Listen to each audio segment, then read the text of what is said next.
नमस्ते मी रेखा, माझ्या स्वयंपाकघरात मी तुमच्या सगळ्यांचं स्वागत करते। आज मी बनवते बघा उकडीचे मोदक। बाप्पांना लय आवडतात असे मोदक।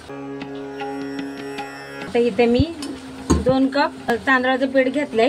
त्याच्यासाठी आपल्याला पहिले उकड काढून घ्यायची आहे। तर इथे मी 2 कप पाणी घेणार आहे, म्हणजे 2 वाटी लहान वाटी आहे। तर आता याच्यात पाणी आपण उकळू देऊ। आता याच्यात टाकणार आहे मी थोडंसं चिमूटभर मीठ, थोडंसं तूप। आपल्याला याची चांगली उकड काढून घ्यायची। याच्यात उकडलं का पाणी, मग याच्यात मी टाकणार तांदळाचं पीठ। हे बघा पाण्याला पण चांगली अशी उकळ आली आहे। आणि ज्या वाटीने मी पाणी टाकलंय त्याच वाटीने मी पीठ पण घेतलंय बघा। याच्यात टाकते आता लहान वाटीने मी असं पीठ घेतलंय। आता आपल्याला मिक्स करायचंय चांगलं। हे बघा पीठ सगळं टाकलं मी परातीतलं। 2 वाटी पीठ घेतलं होतं मी आणि गॅस केलाय मी बंद। आता हे पीठ आपण चांगलं असं मिक्स करून आपण 5 मिनिटं असं झाकून ठेवू। हे बघा इथं आता मी सारण बनवायसाठी कढई घेतली। इथं तूप टाकते थोडंसं, जास्त नाही टाकत। आणि मी फक्त 7च मोदक बनवणार आहे आता। आणि इथं आपल्याला हे बघा इथं नारळ मी खिसून घेतले असं। तिला आता परतून घ्यायचं आपल्याला 1-2 मिनिटं। जे त्याच्यातलं असं पाणी राहतं ना ते सुकून जाईल पुरं। मग आपल्याला ह्याच्यात टाकायचं बघा गुळ। आणि गुळ ह्याच्यावरून अर्धा घेतलाय मी, जास्त नाही घेतला। हे बघा नारळ मी चांगलं असं आपलं खोबरं चांगलं 1-2 मिनिटं परतून घेतलंय बघा। आणि गुळ मी लय थोडासा घेतलाय, जास्त गुळ घेतला नाही कारण की लय पाणी होतं। मग गुळ जास्त घेतला आणि खोबरं आपले किस कमी घेतले तर अशी। आता याच्यात टाकते बघा, मी एवढाच गुळ घेतलाय। जसं पाहिजे तसं गोड घ्या तुम्ही। आता हे आपल्याला चांगलं मिक्स करून घ्यायचं आहे। आणि ह्याच्यामध्ये मी टाकते आता इलायची आणि जायफळाची पूड। हे मी मिक्स करून घ्यायचं चांगलं। हे बघा आणि आपल्याला मिश्रण असं सुक्कं पाहिजे असं कोरडं। हे बघा आता आपल्याला जास्त असं परतायचं नाही बघा। हे बघा गुळ चांगले इरगळले आता, एकदम मस्त झालंय असं। आता हे थंड होऊ द्यायचं। आणि जे पीठ ठेवलं होतं मी 5 मिनिटं, आता त्याला मी मळून घेते तांदळाचं पीठ। हे बघा ते पीठ पण थंड झालं, आता मी काढून घेते परातीत। चांगला त्याला आपल्याला हाताने असं चांगलं मळून घ्यायचंय।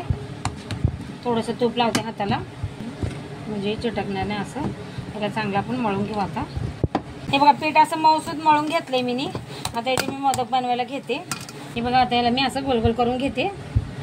आणि हाताला असं थोडंसं असं अंगठ्याला सुक्कं पीठ लावायचं आपण असं।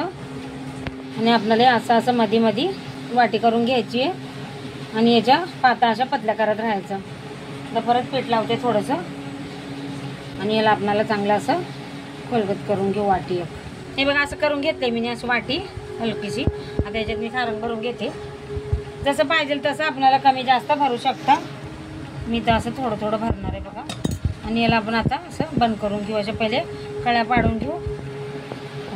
हे बघा आता कळ्या पाडून घेतल्यात। आता याला आपल्याला असं सगळीकडून असं गोल करून याला फिरवून घ्यायचं आहे। हे बघा असं बनवून घेतलंय मी। आता एक्स्ट्राचं थोडंसं पीठ काढून घेते आणि थोडंसं असं चमच्याने याला मी असं डिझाईन देणार आहे बघा।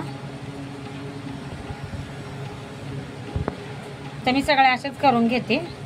हे बघा अशी चाळणी घेतली, चाळणीला मी तेल लावून घेतलं बघा। 7च मोदक बनवले, एक लहान बनवला असं। हे बघा इथं टोपात पाणी उकळायला ठेवले मी, पाणी पण उकळले। आता इथं मी ठेवते आणि आपल्याला 8 मिनिटं असे मोदक वाफवून घ्यायचे। हे बघा आता त्याच्यावर झाकण ठेवते। हे बघा इथं आता 10 मिनिटं झालेत बघा। मी 10 मिनिटं ठेवलं होतं। हे बघा मस्त वाफवून घेतलेत मी मोदक, तयार झालेत आपले उकडीचे मोदक। आता मी बाहेर काढून घेते आणि याला चांगलं थंड होऊ देते। हे बघा किती मस्त बनवून तयार झालेत बघा आपले उकडीचे मोदक। मी बघा असं चमच्याने याला डिझाईन केली आहे। माझ्याकडे काही साचा नव्हता, तरी पण हे मोदक आपण हातानेच कळ्या पाडूनच करतो। तशा कळ्या पाडून पण केल्यात आणि चमच्याने अशी डिझाईन दिली आहे। आणि चमक पण बघा किती मस्त आली। तयार आहेत आपले उकडीचे मोदक। व्हिडिओ आवडला तर एक लाईक नक्की करा।